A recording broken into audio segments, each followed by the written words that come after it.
নাম উচ্চারণ হচ্ছে, তার নাম কি?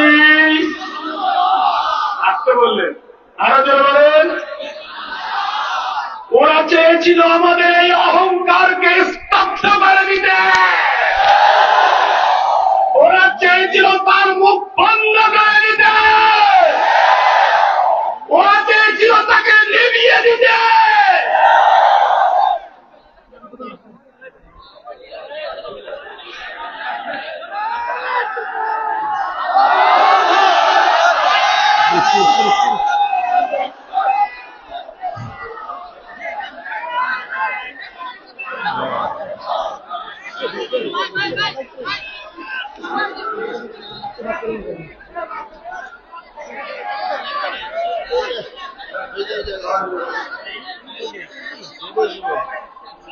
মামুনুল হক একটি ইতিহাস।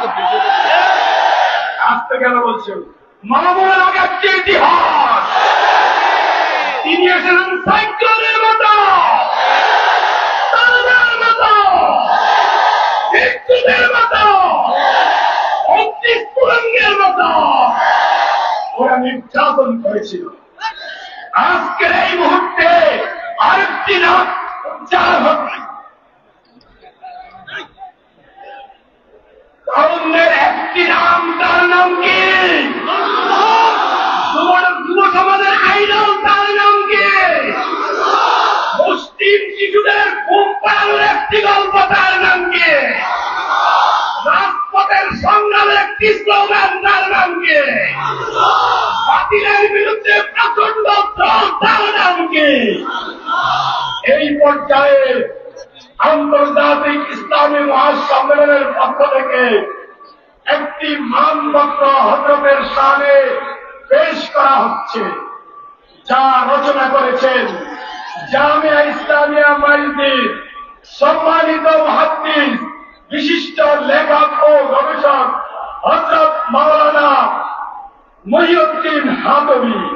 তা পেশ করবে প্রিয় ছাত্র হাফেজ মোহাম্মদ মাহদী হাসান তামিম, হাফেজ মোহাম্মদ বুরহানুদ্দিন যৌথভাবে মানপত্রটি পাঠ করবে।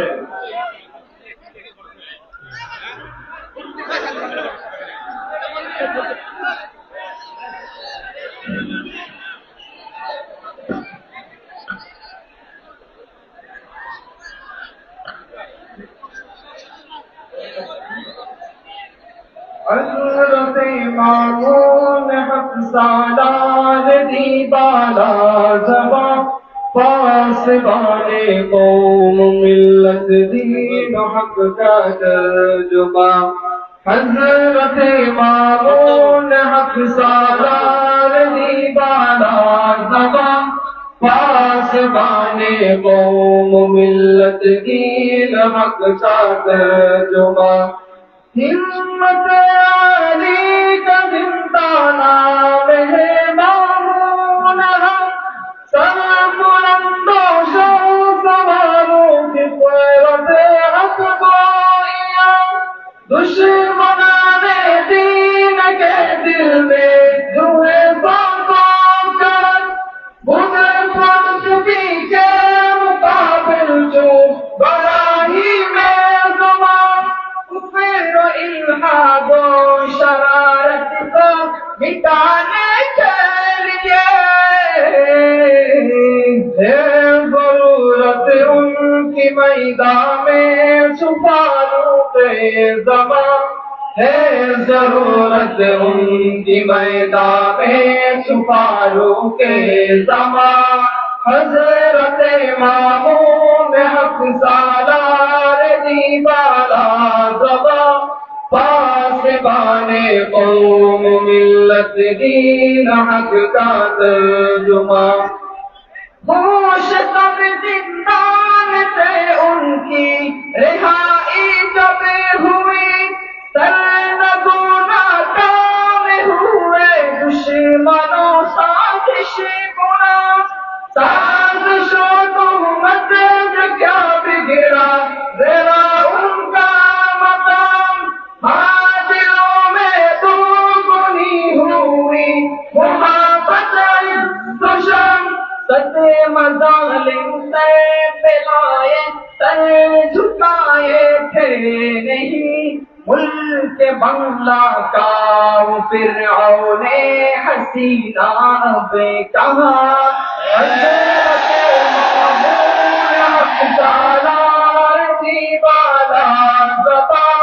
पासबाने कौम मिल्लत दीन हक का तर्जुमा हज़रत मामून हक सालार दीवाला ज़बा पासबाने कौम मिल्लत दीन हक का तर्जुमा बारगाह इज़्ज़त में है ये फरियाद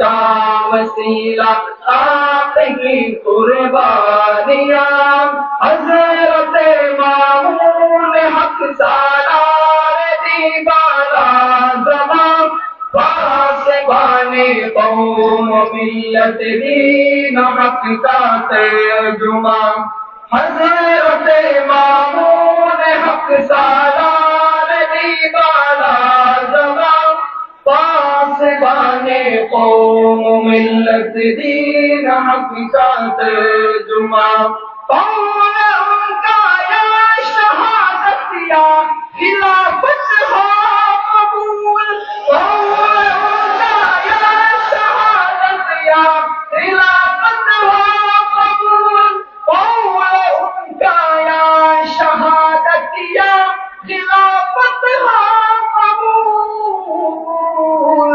रबे उन्हें अपनाल हम जो इबन खत्ताबे ज़मा रबे उन्हें अपनाल हम जो इबन खत्ताबे ज़मा हज़रत मामून हक सालार दीवाला ज़मा पासबाने कौम मिल्लत दीन हक का तर्जुमा हज़रत मामून हक सालार दीवाला ज़मा पासबाने कौम मिल्लत दीन हक का तर्जुमा এই পর্যায়ে সংক্ষিপ্ত কথা রাখবেন জমিয়াতুল মাদারিসুল কওমিয়া নোয়াখালী লক্ষ্মীপুরের সেক্রেটারি জেনারেল জামিয়া ইসলামিয়া মাইজদির সম্মানিত মহাপরিচালক হযরত মাওলানা আজিজুল্লাহ নবাব হযরত মাওলানা আজিজুল্লাহ নবাব হাফিজাহুল্লাহ এই মুহূর্তে সংক্ষিপ্ত কথা রাখবেন।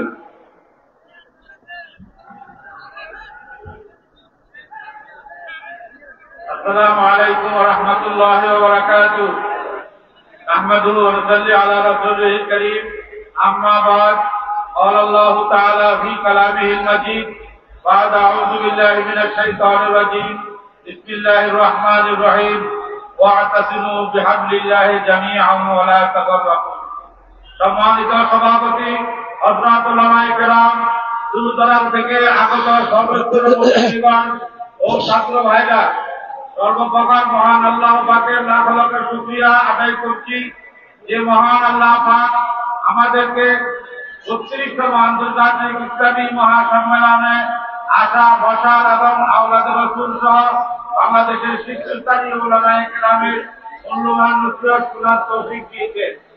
এই জন্য আমরা সকলের অন্তরের থেকে আল্লাহ পাকের কাছে শুকরিয়া আদায় করি আলহামদুলিল্লাহ। সম্মানিত উপস্থিতি, আন্তর্জাতিক ইসলামী মহাসম্মেলন কি ও কেন, এই সম্মেলন থেকে আমরা কি পাচ্ছি এই সম্পর্কে দুই একটি কথা বললে নয়। আজকের এই সম্মেলনে আমি বিশেষভাবে স্মরণ করছি ফকিহুল মিল্লাত হযরত মুফতি আব্দুর রহমান সাহেব রাহমাতুল্লাহ আলাইহিকে যার কুরবানি ও মেহনতের বিনিময়ে আমরা পেয়েছি জমিয়ত, পেয়েছি এই মহান সম্মেলন। আজ তিনি আমাদের মাঝে নেই, মহান কবর তাকে সারা দিয়ে দুনিয়া থেকে বিদায় নিয়েছেন। আল্লাহ তাআলা তাকে জান্নাতে উঁচু মাকাম দান করুন, আমিন। এই সম্মেলনের লক্ষ্য উদ্দেশ্য, আন্তর্জাতিক ইসলামী মহাসম্মেলন একমাত্র লক্ষ্য উদ্দেশ্য হচ্ছে সমাজ থেকে সর্বস্তরের ইসলামী চিন্তা চেতনা তাহির তামাদ্দুন প্রতিষ্ঠা করা, সুন্নাতে রাসূল সাল্লাল্লাহু আলাইহি ওয়াসাল্লামকে চিন্তা করা এবং মুসলিম মিল্লাতের মাঝে ঐক্যতা ও ভাতৃত্ববোধ সৃষ্টি করা, যাতে সত্য সুন্দর ধর্ম দ্বীন ইসলাম বিজয় আসনে অধিষ্ঠিত হয় এবং বাতিল তথা কুফর শিরক যাবতীয় বিদআত চিরতরে নির্মূল হয়। কোরআন সুন্নাহর আলোকে ইসলামের সঠিক আকীদা বিশ্বাসী রাসূলুল্লাহ সাল্লাল্লাহু আলাইহি ওয়াসাল্লাম সাহাবায়ে কেরামের আদর্শে আদর্শবান মুসলিম জাতিকে গড়ে তোলা এবং বাতিলের সকল ধর্মান্তর মতবাদ ষড়যন্ত্র ও চক্রান্ত উপযুক্তি দলীয় প্রযুক্তির মাধ্যমে খণ্ডন করার মুসলিম উম্মাহর উন্নয়ন আকীদা দ্রুত সংরক্ষিত করে তাদেরকে আল্লাহ তাআলার জান্নাতীমুখী করা। কৃতজ্ঞতা। এই সম্মেলনের সার্বিক কার্যক্রম পরিচালনা ও সহযোগিতা করেছেন বিশেষ করে মাননীয় সংসদ সদস্য নোয়াখালী ৪, মাননীয় জেলা প্রশাসক নোয়াখালী, মাননীয় পুলিশ সুপার নোয়াখালী, ভারপ্রাপ্ত কর্মকর্তা সুতরাং থানা ও সহকারী বিন্দু, নোয়াখালী জেলা স্কুল কর্তৃপক্ষ, বাজার শিক্ষক ও সহকারী শিক্ষক বিন্দু, নোয়াখালী লক্ষ্মীপুর জেলার সকল কওমি মাদ্রাসার অধ্যক্ষ মোহতামিম আসাদে ইকরাম ও ছাত্র, নোয়াখালী লক্ষ্মীপুর জেলা মসজিদ সমূহের সম্মানিত খতিব, ইমাম মুয়াজ্জিন সাহেবান ও মুসাল্লিয়ানে কেরাম, সর্বস্তরের ব্যবসায়ী পেশাজীবী শুভাকাঙ্ক্ষী সহযোগী ভাইদের প্রতি আমি আন্তরিকভাবে কৃতজ্ঞতা প্রকাশ করেছি। দোয়া করি আল্লাহ পাক আপনাদের প্রত্যেককে সাহায্য, সহযোগিতা, মেধার শ্রম, পরামর্শ কবুল করে উত্তম দাদা প্রতিদান দান করুন, আমিন। ওয়া আখিরু দাওয়ানা আলহামদুলিল্লাহি রাব্বিল আলামিন।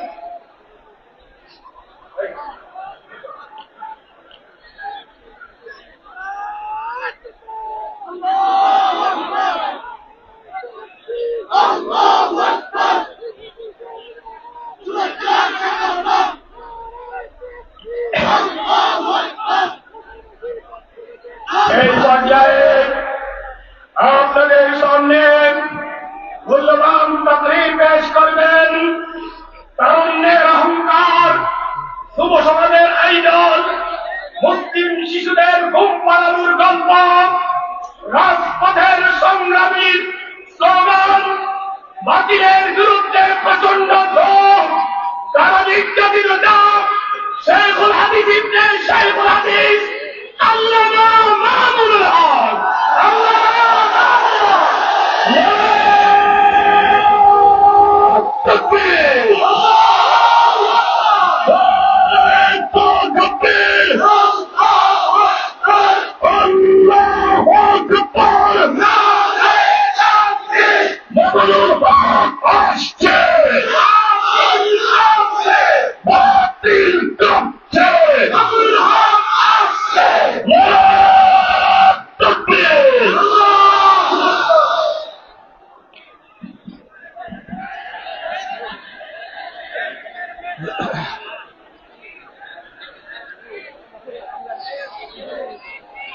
السلام عليكم ورحمة الله.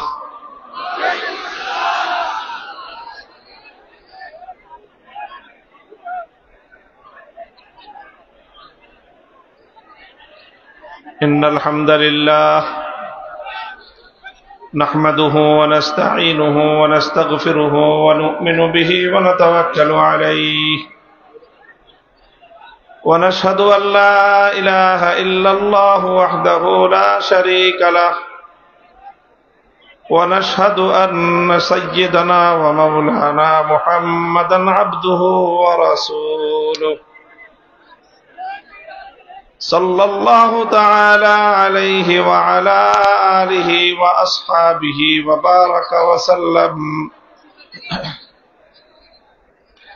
وبارك وسلم تسليما كثيرا. أما بعد فأعوذ بالله من الشيطان الرجيم بسم الله الرحمن الرحيم هو الذي بعث في الأميين رسولا منهم يتلو عليهم آياته ويزكيهم ويعلمهم الكتاب والحكمة وإن كانوا من قبل لفي ضلال مبين بارك الله لنا ولكم في القرآن العظيم ونفعنا وإياكم بالآيات والذكر الحكيم اللهم صل على محمد وعلى آل محمد كما صليت على إبراهيم وعلى آل إبراهيم إنك حميد مجيد اللهم بارك على محمد وعلى آل محمد كما باركت على إبراهيم وعلى آل إبراهيم إنك حميد مجيد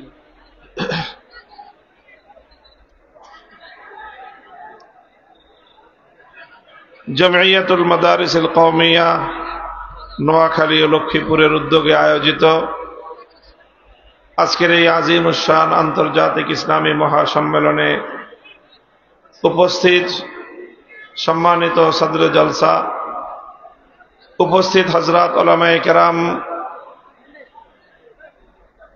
মাদারিসে কওমিয়ার হযরত মুহতামিমিন, হযরত আসাতিজায়ে কেরাম এবং প্রাণপ্রিয় ছাত্র বন্ধুগণ, সর্বস্তরের নোয়াখালী লক্ষ্মীপুর এলাকাবাসী,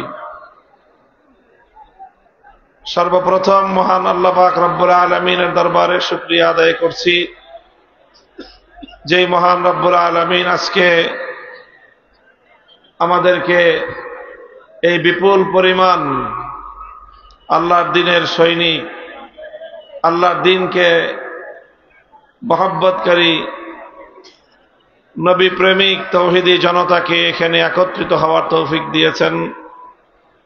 হযরত উলামায়ে কেরামের কাছ থেকে মূল্যবান দ্বীনী আলোচনা শুনবার তৌফিক দিয়েছেন। রব্বে করিমের বড়ই মেহেরবানি। এই জন্য আল্লাহর দরবারে কালিমাতুশ শুকরের হাদিয়া পেশ করি আলহামদুলিল্লাহ। আমার আলোচনার আগে এখানে কিছু কালিমাতে সানাইয়া পাঠ করা হয়েছে, এগুলোকে আমি কালিমাতে দোয়াইয়া হিসেবে আল্লাহ পাক রব্বুল আলামিনের নিকট কবুলিয়তের প্রার্থনা করতেছি, কামনা করতেছি এবং আপনাদের কাছ থেকেও সেটাই প্রত্যাশা করতেছি যে আপনারাও আমার জন্য দোয়া করবেন, আল্লাহ যেন কবুল করেন। যথেষ্ট রাত হয়েছে, দীর্ঘ আলোচনা করার অবকাশ এবং প্রয়োজনীয়তা নেই। আমি কোরআনে পাকের সূরাতুল জুমআ থেকে তেলাওয়াত করেছি অল্প একটু। আয়াতের বিষয়বস্তু আপনারা হয়তো অনেকেই অনুধাবন করেছেন। আয়াতের বিষয়বস্তু হলো হযরত রাসূল আকরাম সাল্লাল্লাহু আলাইহি ওয়াসাল্লাম, যিনি পৃথিবীতে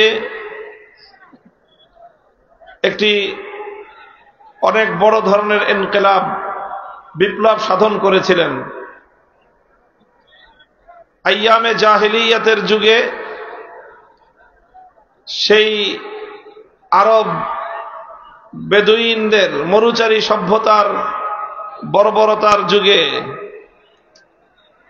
তিনি মক্কা, মদিনা এবং জাজিরাতুল আরবকে কেন্দ্র করে এমন এক বিপ্লব, এমন এক পরিবর্তন সাধন করেছিলেন, যেই পরিবর্তন শুধু জাজিরাতুল আরবেই সীমাবদ্ধ ছিল না, শুধু আরব ভূখণ্ডেই সীমাবদ্ধ ছিল না, বরং পৃথিবীর উত্তর থেকে দক্ষিণ মেরু পর্যন্ত সারা পৃথিবীকে আন্দোলিত করেছিল, সারা দুনিয়ার বর্বরতা অসভ্যতার কবর রচনা করে মানবতা এবং ইনসানিয়তের ফুল বাগান ফুটিয়েছিল। রাসূল সাল্লাল্লাহু আলাইহি ওয়াসাল্লাম সর্বকালের সর্বযুগের সর্বশ্রেষ্ঠ বিপ্লবী। তিনি পরিবর্তন এনেছেন। তিনি জাহিলিয়াতের অন্ধকার দূর করে তিনি আলো ফুটিয়েছেন, হেদায়েতের আলো। গুমরাহির অন্ধকার দূর করে হেদায়েতের আলোক বর্তিকা তিনি জ্বালিয়েছেন। এই কথাগুলো শুধু আমাদের নয়, বরং বিশ্ব ইতিহাসের সব শ্রেণী পেশা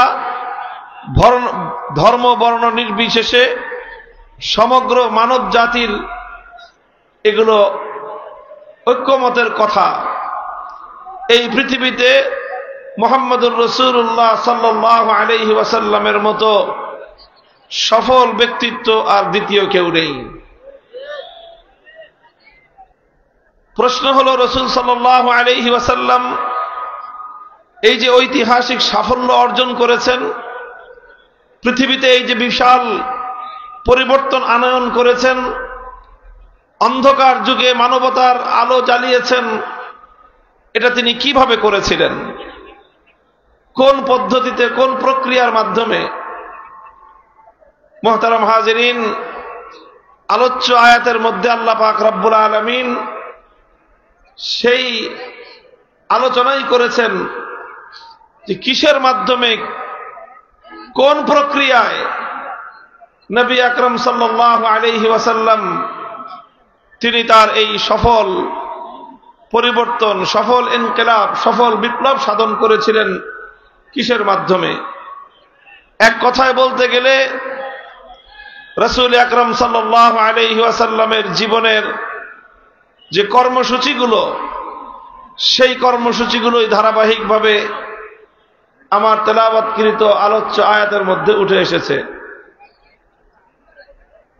আমার তেলাওয়াতকৃত এই আয়াত, যেটা আমি সূরাতুল জুমআ থেকে তেলাওয়াত করেছি, ঠিক একই বিষয়বস্তুর আরেকটি আয়াত আল্লাহ পাক নাজিল করেছেন সূরাতুল বাকারার মধ্যে।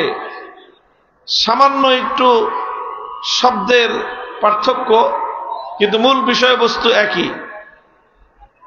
সূরাতুল বাকারার মধ্যে আল্লাহ পাক যে বিষয়গুলো বলেছেন খলিলুল্লাহ ইব্রাহিম আলাইহিস সালাতু ওয়াস সালামের দোয়া হিসেবে, আর সূরাতুল জুমআয় আল্লাহ পাক রব্বুল আলামিন সেই একই কথাগুলো বলেছেন ইব্রাহিম আলাইহিস সালাতু ওয়াস সালামের দোয়ার মঞ্জুরি এবং দোয়ার কবুল হওয়া হিসেবে।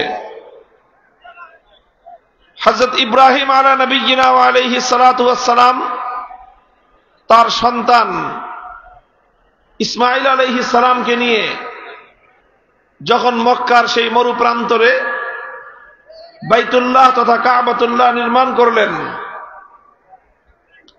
আল্লাহর হুকুমে তিনি বাইতুল্লাহ নির্মাণ করলেন। সেই বাইতুল্লাহকে আল্লাহ পাক রব্বুল আলামিন সারা পৃথিবীর মার্কাজ, সারা পৃথিবীর কেন্দ্রীয় মার্কাজে আল্লাহ পাক পরিণত করবেন। সেন্টার হবে সারা পৃথিবীর। সেই বাইতুল্লাহকে নির্মাণ করার জন্য ইব্রাহিম আলাইহিস সালামকে আল্লাহ হুকুম করেছিলেন। ইব্রাহিম আলাইহিস সালামের সামনে তখন মক্কার তৎকালীন সময়ের বাস্তবতা ছিল যে মক্কা নগরী এমন একটা জায়গা যেখানে শুধুমাত্র পাহাড় আর পাহাড়, চারিদিকে শুধু পাথুরে ভূমি। সেই পাহাড়ের উপত্যকা ছাড়া সেখানে আর কিছুই নাই। এক চিলতে মাটি পর্যন্ত সেই ভূমিতে নাই। কোন ফল ফসল, ফুলের গাছ তো দূরের কথা, একটা সাধারণ ঘাস বা গাছ পর্যন্ত সেখানে উৎপন্ন হয় না। বিওয়াদিন গায়রি জি যারইন, সেই রকম কোন ফল নাই, ফসল নাই, উৎপাদন নাই। সেখানে তেমন কোনো গুরুত্বপূর্ণ আকর্ষণীয় অন্য কোনো কিছু নাই। যেটা সারা দুনিয়ার মানুষকে আকৃষ্ট করবে। বড় ধরনের কোনো জনবসতি নাই।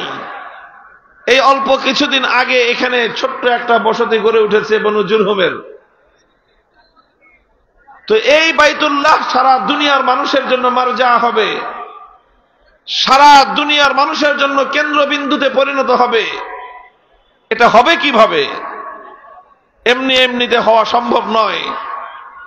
কোন বিল্ডিং দিয়ে মার্কাজ হয় না, কোন ভবন দিয়ে, কোন দালান কোঠা দিয়ে, কোন ইমারত দিয়ে দুনিয়াতে কোন জিনিসের কেন্দ্র বা মার্কাজ তৈরি হতে পারে না। মার্কাজ হওয়ার জন্য মার্কাজি কর্মসূচির প্রয়োজন হয়, কেন্দ্র হওয়ার জন্য কেন্দ্রীয় কর্মসূচির প্রয়োজন হয়। আর সেই কেন্দ্রীয় কর্মসূচি, মার্কাজি কর্মসূচি, এটা হাওয়া থেকে নেমে আসে না। সেটা সেই কেন্দ্রীয় কর্মসূচির জন্য, মার্কাজি কর্মসূচির জন্য প্রয়োজন হয় একজন মার্কাজি শখসিয়ত, কেন্দ্রীয় ব্যক্তিত্বের প্রয়োজন হয়। এই জন্য ইব্রাহিম আলাইহিস সালাতু ওয়াস সালাম বাইতুল্লাহ শরীফ নির্মাণ করে আল্লাহর কাছে দোয়া করলেন, রব্বানা ওয়াবআস ফীহিম রাসূলাম মিনহুম ইয়াতলু আলাইহিম আয়াতিকা ওয়া ইউআল্লিমুহুমুল কিতাবা ওয়াল হিকমাতা ওয়া ইউযাক্কিহিম ইন্নাকা আনতাল আজিজুল হাকীম। ইব্রাহিম আলাইহিস সালাম আল্লাহর কাছে দোয়া করলেন যে আল্লাহ, আপনি এই মক্কার অধিবাসীদের মধ্য থেকে একজন ব্যক্তিকে রাসূল হিসেবে প্রেরণ করেন, যেই রাসূল এই জাতির নিকট প্রেরিত হয়ে 4টি কর্মসূচি পালন করবে। কয় কর্মসূচি? 4টি কর্মসূচি পালন করবে।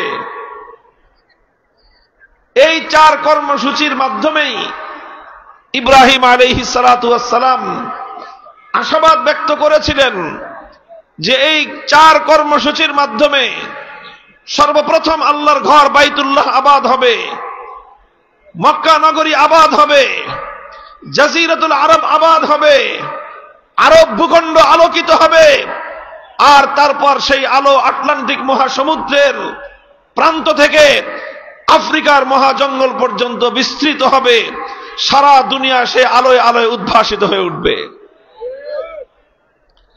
বিস্ময়কর বিষয় হলো, ইব্রাহিম আলাইহিস সালাম একজন রাসূলের আগমনের দোয়া করলেন, একজন রাসূল প্রেরণ করবার দরখাস্ত করলেন আল্লাহর নিকট, যেই রাসূলের কর্মসূচি হবে 4 দফা কর্মসূচি। 6000 বছর পরে আল্লাহ পাক রব্বুল আলামিন ইব্রাহিম আলাইহিস সালাতু ওয়াস সালামের সেই দোয়ার প্রতিশ্রুতি, সেই দোয়ার পরিপ্রেক্ষিতে, সেই দোয়ার ফলস্বরূপ আল্লাহ পাক যখন তার সেই মহান মানব, সেই নবীকে, সেই রাসূলকে আল্লাহ প্রেরণ করলেন, তখন সেই রাসূলের বৈশিষ্ট্য আর কর্মসূচি হিসেবে আল্লাহ পাক রব্বুল আলামিন সেই রাসূলের দায়িত্ব হিসেবে, সেই রাসূলের কাজ কি হবে সেই কাজ বর্ণনা করতে গিয়ে ওই 4 দফা কর্মসূচির কথাই আল্লাহ উল্লেখ করেছেন। 6000 বছর পূর্বে জনমানবহীন এই পাথুরে প্রান্তরে দাঁড়িয়ে খলিলুল্লাহ ইব্রাহিম আলাইহিস সালাতু ওয়াস সালাম আল্লাহর নিকট যেই 4 দফা কর্মসূচির দোয়া করেছিলেন। এই জন্য সূরাতুল বাকারার আয়াত আর সূরাতুল জুমার আয়াতের মধ্যে একটা চমৎকার সাদৃশ্য রয়েছে। আল্লাহ যখন সেই নবীকে পাঠালেন, সেই 4 দফা কর্মসূচির কথাই বললেন, সামান্য একটু অগ্রপশ্চাতের পার্থক্য। সুতরাং এখান থেকে আমরা স্পষ্ট উপলব্ধি করতে পারি যে কেন্দ্রীয় নেতৃত্বের জন্য, বিশ্ব সভ্যতায় আমূল পরিবর্তনের জন্য, অন্ধকার এবং জাহেলিয়াতকে দূরীভূত করে সারা দুনিয়াকে আলোকবর্তিকায় উদ্ভাসিত করতে হলে আজও পর্যন্ত 4 দফা সেই কর্মসূচির কোনো বিকল্প নাই। আজকে সে যুগে আইয়ামে জাহেলিয়াত, আইয়ামে জাহিলিয়াত পরিবর্তন করে রাসূল আকরাম সাল্লাল্লাহু আলাইহি ওয়াসাল্লাম এক মহা সত্যের বিজয় ঘটিয়েছিলেন। আজকে আমরা আওয়ামী জাহিলিয়াতের সময় অতিক্রম করে একটি নতুন সভ্যতা বিনির্মাণের দ্বার প্রান্তে রয়েছি। এই আওয়ামী জাহিলিয়াতের কবর রচনা করে প্রকৃত অর্থেই যদি এ জাতি সফলতা চায়, উন্নতি চায়, প্রকৃত স্বাধীনতার মুক্তি চায়, তাহলে সেই আবার নতুন করে আরেক জাহিলিয়াতের কর্মসূচি দ্বারা এ জাতির মুক্তির কোনো সম্ভাবনা নাই। সে জাতি যদি মুক্তি চাও, যদি প্রকৃত স্বাধীনতা চাও, যদি নতুন করে আবার উন্নতি চাও, বিশ্ব দরবারে যদি মাথা উঁচু করে আত্মমর্যাদায় বলিয়ান হয়ে মাথা উঁচু করে যদি দাঁড়াতে চাও, আল কোরআনের ঘোষিত বিশ্ব নবীর 4 দফা কর্মসূচি ছাড়া বিকল্প নাই।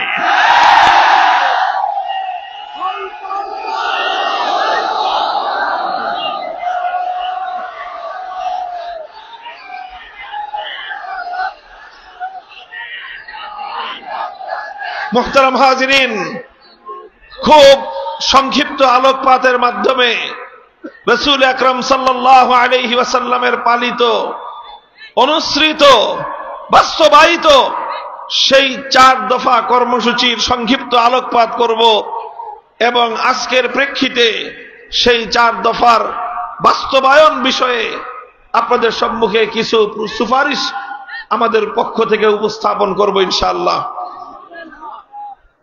প্রথম যেই কথা, রাসূল আকরাম সাল্লাল্লাহু আলাইহি ওয়াসাল্লামের এই 4 দফা কর্মসূচির একটা বিষয়কে কেন্দ্র করে আবর্তিত হয়েছিল, একটা কেন্দ্রীয় পয়েন্ট ছিল সেই 4 দফা কর্মসূচির।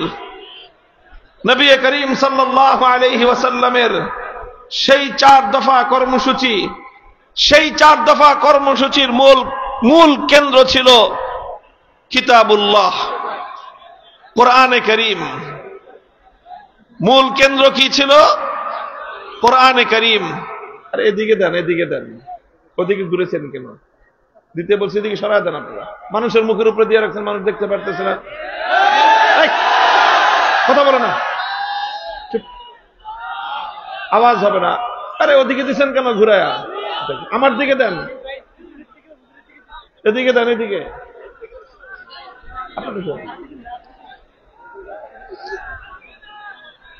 শব্দ করবেন না, শব্দ করবেন না। অনেক মানুষ, সবাই একটু একটু করে আওয়াজ করলে বিকট আওয়াজ হয়ে যায়, আলোচনার ধারাবাহিকতা ক্ষুণ্ণ হয়। আপনারা বুঝতে হবে, এটা খুব ভালো করে বুঝবেন।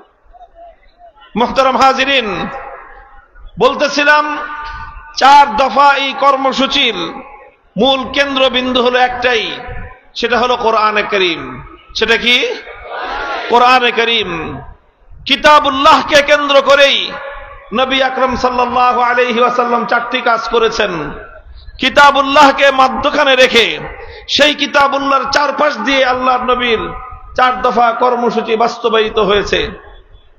আপনারা বুঝবেন, গ্রাম অঞ্চলের মানুষ যারা, এখন তো নতুন মানুষ, নতুন প্রজন্মের লোকেরা কম বুঝবে, যারা একটু বয়স্ক তারা ভালো বুঝবে, মুরব্বীরা।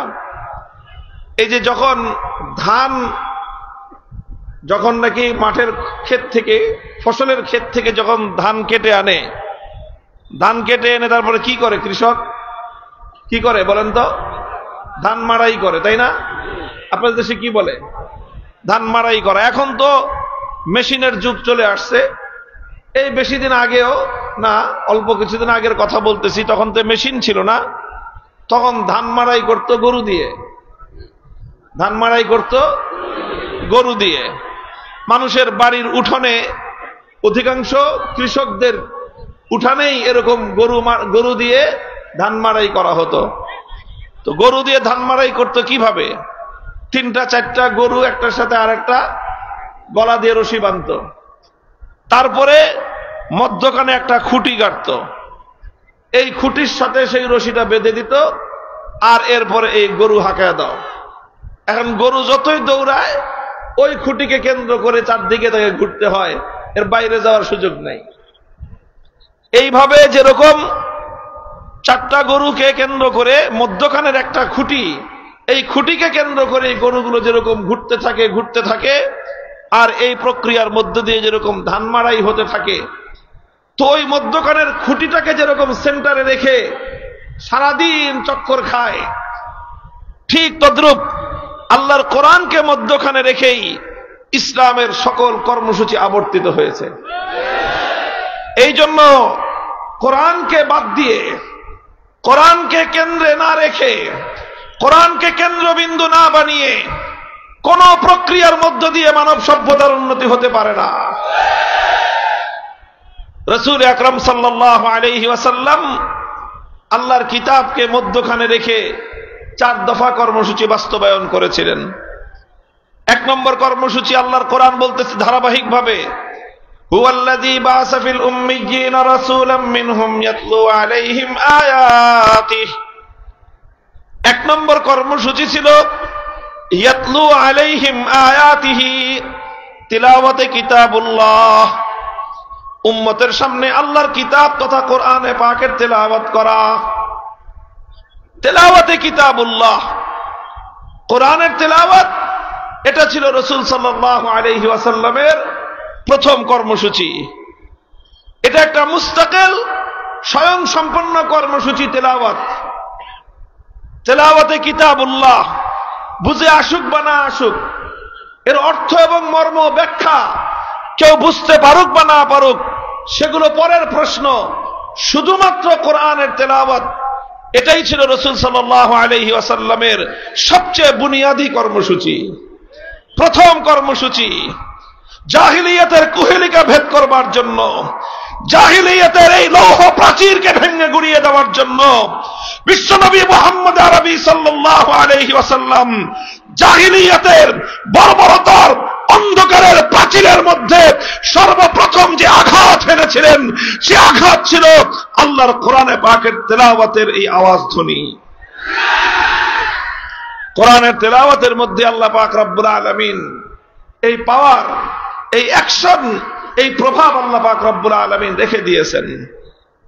অনেক মানুষ মনে করতে পারে বা অনেকে মনে করেও এরকম যে না বুঝে পড়লে, অনেকে আবার এটাকে একটু ব্যঙ্গাত্মক শব্দে বলে, তোতা পাখির মতো শুধুমাত্র মুখে ঠোঁট নাড়ায় আওড়ায় লাভটা কি? না, কোরআন সম্পর্কে এই কথা সঠিক নয়। এটা একটা বিভ্রান্তিমূলক কথা, এটা একটা মূর্খতাপূর্ণ কথা। কোরআন পৃথিবীর অন্যান্য গ্রন্থের মতো নয়। পৃথিবীর অন্য যে কোনো বিষয়বস্তুর গ্রন্থ, অন্য যে কোনো বিষয়বস্তুর বই পাঠ করলে, অর্থ না বুঝে পাঠ করলে কোনো উপকারিতা নাই। কেউ যদি সাহিত্যের বই পাঠ করে, অর্থ যদি না বুঝে লাভ হবে না। কেউ যদি দর্শন শাস্ত্রের বই পাঠ করে, অর্থ না বুঝলে উপকার পাবে না। কেউ যদি বিজ্ঞানের বই পাঠ করে, অর্থ মর্ম না বুঝলে সে তার কোনো বৈজ্ঞানিক হতে পারবে না, বিজ্ঞান থেকে কোনো সে উপকৃত হতে পারবে না। কেউ যদি গল্পের বইও পড়ে, অর্থ যদি না বুঝে গল্পের মাহাত্ম্য সে বুঝবে না। উপন্যাসের বইও যদি কেউ পড়ে, অর্থ না বুঝলে উপন্যাসের চরিত্রগুলোকে সে ধারণ করতে পারবে না। পৃথিবীর অন্য সব বিষয়ের বেলায় এ কথা প্রযোজ্য। অর্থ না বুঝে শুধু বই পড়ে গেলে কোনো লাভ হবে না, কিন্তু এক্সেপ্ট আল্লাহর কোরআন, একমাত্র আল্লাহর কোরআনে পাক, যেটা এমন এক কিতাব, এটা অর্থ বুঝে পড়লে যেরকম এর অ্যাকশন হয়, এর প্রভাব তৈরি হয়, অর্থ বুঝে না পড়লেও শুধুমাত্র কোরআনের তেলাওয়াত, এটাই এমন এক বৈপ্লবিক কর্মসূচি, মানুষের হৃদয়ের সমস্ত জড়তার দেয়াল ভেঙে গুড়িয়ে দিতে পারে। এই জন্য যারা পবিত্র কোরআনে কারীমকে অন্য সাধারণ গ্রন্থের উপর, অন্য সাধারণ পাঠের উপর যারা অনুমান করে বলে যে কোরআন না বুঝে পড়ে কি ফায়দা, কি লাভ, এটা তাদের অজ্ঞতা প্রসূত কথা। কোরআন বুঝতে হবে সেটা ভিন্ন কথা, কোরআনের মর্ম জানতে হবে সেটা ভিন্ন কথা, কিন্তু কোরআনের তেলাওয়াত এটা হলো একটা স্বয়ং সম্পন্ন কর্মসূচি, এবং এটাই হলো রাসূল সাল্লাল্লাহু আলাইহি ওয়াসাল্লামের প্রথম এবং বুনিয়াদী কর্মসূচি। এই জন্য আল্লাহ পাক যখন কোরআনের তেলাওয়াতের কথা বলেছেন, তখন এই শর্ত আরোপ করেননি যে কোরআন বুঝে তেলাওয়াত করতে হবে। বরং আল্লাহর নবীর প্রথম কর্মসূচি হিসেবে আল্লাহ পাক রব্বুল আলামিন দ্ব্যর্থহীন কণ্ঠে বলে দিয়েছেন, ইয়াতলু আলাইহিম আয়াতিহি হুয়াল্লাযী বাআসা ফিল উম্মিয়্যিনা রাসূলাম মিনহুম ইয়াতলু আলাইহিম আয়াতিহি। তিলাওয়াতে কিতাবুল্লাহ, এটা হলো মহানবী সাল্লাল্লাহু আলাইহি ওয়াসাল্লামের প্রথম এবং বুনিয়াদী কর্মসূচি। শুধু অর্থ ছাড়াও কোরআনে কারীমের তেলাওয়াত এটা মানুষের হৃদয়ের মধ্যে প্রভাব তৈরি করে। আলহামদুলিল্লাহ, ইতিহাস তার সাক্ষী। আজও যদি কোনো মানুষ, যে কোনো ব্যক্তি ধারাবাহিকভাবে যদি শুধুমাত্র আল্লাহর কোরআনের তেলাওয়াত শুনতে থাকে, আল্লাহর নামের শপথ করে আমি বলতে পারি, তার হৃদয়ের বদ্ধ দুয়ারগুলো কোরআনের তেলাওয়াত যেভাবে খুলতে পারবে, পৃথিবীতে কোরআন ছাড়া আর কোনো কিছু নাই যেটা একজন মানুষের হৃদয়ের বদ্ধ দুয়ারকে উন্মুক্ত করে দিতে পারে। সিরাতের কিতাব, ইতিহাসের কিতাব, সিয়ারুস সাহাবা, সাহাবায়ে কেরামের ইতিহাসের কিতাবের মধ্যে লেখা হয়, আবু বকর সিদ্দিক রাদিয়াল্লাহু তাআলা আনহুর জীবনীতে লেখা হয়, বুখারী শরীফ সহ বিভিন্ন হাদিসের কিতাবের মধ্যে এই ওয়াকিয়া এবং এই ঘটনার বর্ণনা রয়েছে। একবার আবু বকর রাদিয়াল্লাহু আনহু মক্কা ছেড়ে তিনি চলে যাচ্ছেন। পথিমধ্যে মক্কার একজন আরবের একজন প্রসিদ্ধ নেতা সর্দার ইবনুদ্দাগিনা তার নাম, ইবনুদ্দাগিনার সঙ্গে সাক্ষাৎ। ইবনুদ্দাগিনা আবু বকর সিদ্দিককে, আবু বকরকে জিজ্ঞাসা করলেন, কোথায় যাচ্ছেন? আবু বকর বললেন যে মক্কায় থাকবো না। কেন থাকবেন না? মক্কার মানুষ আমাকে জ্বালা যন্ত্রণা দেয়, উত্ত্যক্ত করে, কষ্ট দেয়, নির্যাতন করে, এজন্য আমি মক্কা ছেড়ে চলে যাচ্ছি। ইবনুদ্দাগিনা বলল যে আবু বকর, আপনার মতো ভালো মানুষ, পরোপকারী মানুষ, আপনার মতো সোনার মানুষ যদি মক্কা ছেড়ে চলে যায়, এটা হবে মক্কা নগরীর জন্য এবং মক্কার অধিবাসীদের জন্য চরম লজ্জার বিষয়। কাজে আপনি মক্কা ছেড়ে যে যাবেন না, আপনার যা সমস্যা আমি সমাধান করে দেব, আপনি চলুন। ইবনুদ্দাগিনা আবু বকর রাদিয়াল্লাহু আনহুকে নিয়ে মক্কায় ফিরে এলেন। মক্কার লোকদেরকে জড়ো করে জিজ্ঞাসা করলেন, বললেন যে তোমরা আবু বকরের সঙ্গে এমন দুর্ব্যবহার কেন করো? আবু বকর যদি মক্কা ছেড়ে চলে যায় তাহলে আরবের মধ্যে মক্কার বদনাম হবে, কলঙ্ক হবে। মানুষ বলবে মক্কার মানুষ দুষ্ট, আবু বকরের মতো সোনার মানুষ, মোমের মতো নরম মানুষটাও তাদের সঙ্গে থাকতে পারে না। সুতরাং আবু বকর মক্কায় থাকবে, তোমরা কেউ তাকে উত্ত্যক্ত করবে না। মক্কার লোকেরা বলেছিল, ঠিক আছে, আবু বকর মক্কায় থাকুক, আমাদের কোনো আপত্তি নাই। সে যদিও আমাদের বাপদাদার ধর্ম ত্যাগ করে মুহাম্মাদের ধর্ম গ্রহণ করেছে, সেটাতেও আমরা আপত্তি করব না। সে মুহাম্মাদের ধর্মের দিকে মানুষদেরকে আহ্বান করে দাওয়াত দেয়, সেটাতেও না হয় আমরা আপত্তি করলাম না। সে মুহাম্মাদের আনিত কিতাব সাল্লাল্লাহু আলাইহি ওয়াসাল্লাম কোরআনে কারীম তেলাওয়াত করে, সেটাতেও আমরা আপত্তি করব না। কিন্তু একটা শর্ত, সে যখন তেলাওয়াত করবে, আবু বকর যখন কোরআন কিতাবুল্লাহ যখন তেলাওয়াত করবে, সে তার ঘরের ভিতরে দরজা বন্ধ করে তেলাওয়াত করবে, ঘরের বাইরে উন্মুক্ত উঠোনে দাঁড়িয়ে সে কোরআনের তেলাওয়াত করতে পারবে না। ইবনুদ্দাগিনা জিজ্ঞাসা করলো, কারণ কি? ঘরের মালিক আবু বকর, উঠোনের মালিক আবু বকর, ঘরের মধ্যে যদি সে তেলাওয়াত করতে পারে, উঠোনে তেলাওয়াত করতে তোমাদের আপত্তিটা কোথায়, সমস্যা কোথায়? মক্কার লোকেরা জবাব দিয়েছিল যে আবু বকর যখন উঠোনে দাঁড়িয়ে তার আবেগ মাখা কণ্ঠে, কান্না জড়ানো কণ্ঠে যখন কোরআনের তেলাওয়াত করতে থাকে, তখন তার এই কোরআনের তেলাওয়াত মন্ত্রমুগ্ধের মতো আমাদের গোটা মক্কার মানুষদেরকে এমন ভাবে আকৃষ্ট করতে থাকে যে ঘরগুলোতে আমরা ছোট ছোট শিশু, এমনকি নারীদেরকে পর্যন্ত ঘরের মধ্যে আবদ্ধ রাখতে পারি না। লোহাকে যেরকম চুম্বক তার নিজের দিকে আকৃষ্ট করতে থাকে, সিদ্দিক আকবরের তেলাওয়াতে কোরআন মক্কার ছোট ছোট শিশু বাচ্চাদেরকে পর্যন্ত লোহার চুম্বকের মতো তার নিজের দিকে আকৃষ্ট করে নিয়ে আসে। এই জন্য মক্কার লোকেরা বলেছিল যে উন্মুক্ত ভাবে উচ্চ স্বরে আবু বকর কোরআনের তেলাওয়াত করতে পারবে না। মুহতারাম হাজিরিন, হাদিসের সোনালী পাতায় এরকম অসংখ্য ঘটনার উদ্ধৃতি আপনারা পাবেন, আমরা পাবো যদি খুঁজে দেখি যে কোরআনের তেলাওয়াত এটা কিভাবে সেই জাহেলিয়াতের সেই বর্বরতার যুগে সর্বপ্রথম যে বর্বরতার জাহেলিয়াতের ভিত শুদ্ধ নাড়িয়ে দিয়েছিল, সেটা ছিল আল্লাহর কোরআনের তেলাওয়াতের গুঞ্জরণ। সেটা ছিল কোরআনের তেলাওয়াতের গুঞ্জরণ।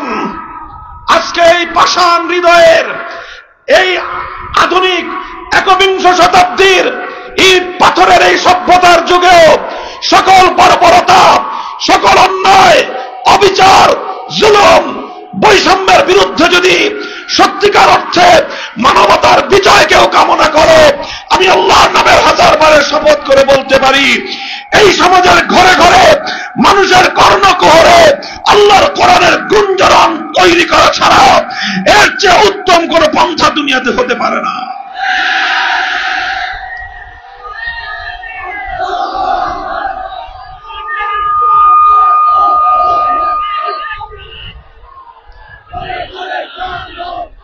আলহামদুলিল্লাহ, নবী আকরাম সাল্লাল্লাহু আলাইহি ওয়াসাল্লামের সেই কর্মসূচি তিলাওয়াতে কিতাবুল্লাহ আজ আমাদের সমাজে আছে, টিকে আছে, সীমিত পরিসরে হলেও টিকে আছে। সেটা টিকে আছে আমাদের এই মাদারেসে কওমিয়ার মক্তব এবং হেফজখানাগুলোর মাধ্যমে। এই মক্তব এবং হেফজখানাগুলো থেকে মুসলমানদের সন্তানদেরকে আল্লাহর কোরআনের বিশুদ্ধ তেলাওয়াত, শুধু তেলাওয়াত শুদ্ধ করে তাদেরকে শিক্ষা দেওয়া হয়। আর আমাদের এই সোনার সন্তানেরা, কচিকাঁচা বাচ্চারা কোরআনের তেলাওয়াত নিয়ে মুসলিম সমাজের ঘরে ঘরে, মুসলিম সমাজের পাড়ায় পাড়ায়, মুসলিম সমাজের মহল্লায় মহল্লায় তারা আল্লাহর কোরআনের তেলাওয়াতের যে গুঞ্জরণ তুলে, সেই গুঞ্জরণের কারণে আজ আল্লাহর জমিনে কোন জাহিলিয়তের দাঁত গায়ে বসতে পারে নাই। এজন্য তারা বারবার চেষ্টা করে, বারবার তারা চেষ্টা করে কোরআনের তেলাওয়াতের এই দুর্গগুলোকে উপড়ে ফেলতে। তারা এই মক্তব হেফজখানাগুলোর উপর নানা রকম বৈষম্যের নীতি চাপিয়ে এই মেহনতের ধারাকে বন্ধ করে দিতে চায়। এটা চেয়েছিল ব্রিটিশ সাম্রাজ্যবাদী শক্তি, এটা চেয়েছে সমস্ত জাহেলিয়াতের ধারক বাহক শক্তিগুলো নানা কৌশলে, নানা ষড়যন্ত্রের মধ্য দিয়ে মক্তব, হিফজ, কোরআনের এই শিক্ষা ব্যবস্থাকে সংকুচিত করে দেওয়ার পায়তারা চালিয়েছে। কথা বলেন ঠিক না বেঠিক? মনে রাখতে হবে, এটা আল্লাহর কোরআনের সবচেয়ে বুনিয়াদী মারকাজ। মক্তব, হেফজখানা আল্লাহর কোরআনের সবচেয়ে বুনিয়াদী দুর্গ। এ দুর্গ যদি ধসে পড়ে উম্মার অস্তিত্ব বিলুপ্ত হয়ে যাবে। এই জন্য শপথ নিতে হবে প্রতিটি মুসলমানের, প্রত্যেকটি ইমানদারের, যেভাবে একটি দুর্গে আশ্রয় গ্রহণকারী এক একজন সৈনিক দুর্গের দেয়াল রক্ষা করার জন্য জীবন বল লড়াই করতে থাকে। হে বাংলার উম্মত, উম্মতে মুসলিমার সদস্যরা, উম্মতে মুহাম্মাদিয়ার সদস্যরা, আমাদেরকে শপথ নিতে হবে কোরআনী প্রতিষ্ঠানের উপর যদি কেউ কোনো আঘাত করবার চেষ্টা করে, হামলা করবার চেষ্টা করে, সংকুচিত করবার চেষ্টা করে, জীবনের বিপদ বিনিময় হলে গোটা জাতি ঐক্যবদ্ধ হবে সেই ষড়যন্ত্রে রুখে দাঁড়াতে হবে।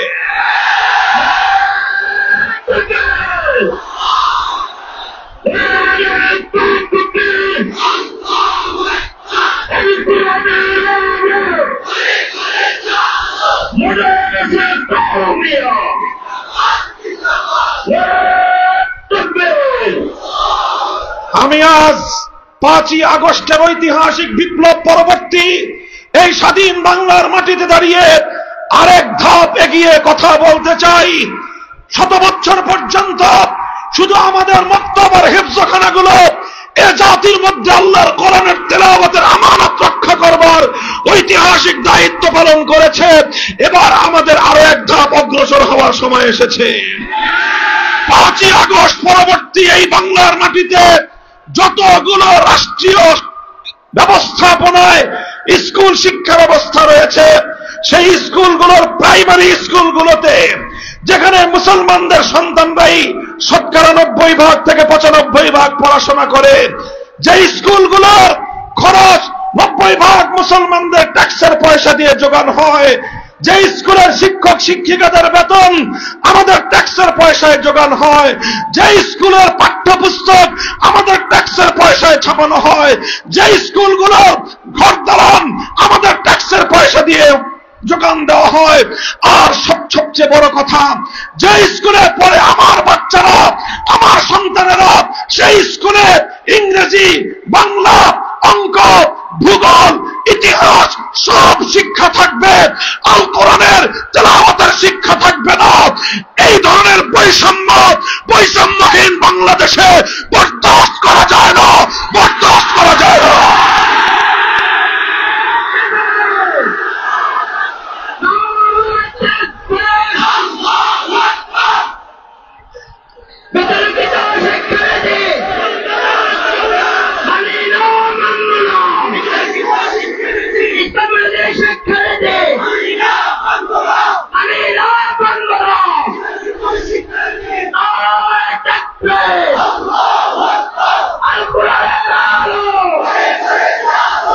এই জন্য এটা আজ আমাদের গণদাবিতে পরিণত করতে হবে। আমরা বাংলাদেশের রাজনৈতিক নেতৃবৃন্দ, প্রশাসনিক কর্মকর্তা, সকল শিক্ষাবিদ, সচেতন সুশীল মহল এবং শিক্ষক শিক্ষিকা মণ্ডলী, স্কুলগুলোর পরিচালনা পরিষদের সঙ্গে সম্পৃক্ত ব্যক্তিবর্গ, সকলের কাছে আমরা উদাত্ত আহ্বান জানাচ্ছি, প্রতিটি স্কুলে, প্রতিটি প্রাইমারি স্কুলে অন্য সকল শিক্ষার পাশাপাশি আমাদের কচিকাঁচা সন্তানদের কচি হৃদয়ের মধ্যে তাদের এই নিষ্কলুষ অন্তরের মধ্যে আল্লাহর কোরআনের বিশুদ্ধ তেলাওয়াত শিক্ষা দেওয়ার জন্য প্রতিটি স্কুলে একজন বিশুদ্ধ কোরআনের তেলাওয়াতের শিক্ষক, নুরানি অথবা নাদিয়ার শিক্ষক নিয়োগ দেওয়ার মাধ্যমে শাহজালালের এই বাংলাদেশের বিপ্লব পরবর্তী মুসলমানদের গণদাবি বাস্তবায়ন করতে হবে। মুহতারাম হাজিরিন, এটা আমরা বলছি আজ, এই বলা শুরু করলাম, আমরা একটা একটা করে কথা উত্থাপন করছি। আর এভাবে আমরা লক্ষ্য করব, পর্যবেক্ষণ করব আমাদের কথাগুলো এই রাষ্ট্র ব্যবস্থা কতটুকু গুরুত্বের সঙ্গে পরিপালন করার উদ্যোগ গ্রহণ করে, সেটা পর্যবেক্ষণ করে আমরা আমাদের পরবর্তী পদক্ষেপ আমরা নির্ধারণ করব ইনশাআল্লাহ। এটা ছিল প্রথম দফা কর্মসূচি। আল্লাহর পয়গম্বর বিশ্বনবী মুহাম্মদুর রাসূলুল্লাহ সাল্লাল্লাহু আলাইহি ওয়াসাল্লাম আল্লাহ পাকের মহাগ্রন্থ, মানবতার মুক্তির গ্রন্থ আল কোরআনুল কারীমকে কেন্দ্র করে নবী আকরাম সাল্লাল্লাহু আলাইহি ওয়াসাল্লাম প্রথম যে দায়িত্ব এবং কর্মসূচি পালন করেছেন সেটা হলো ইয়াতলু আলাইহিম আয়াতিহি তিলাওয়াতে কিতাবুল্লাহ। এক নম্বর কর্মসূচি হলো তিলাওয়াতে কিতাবুল্লাহ।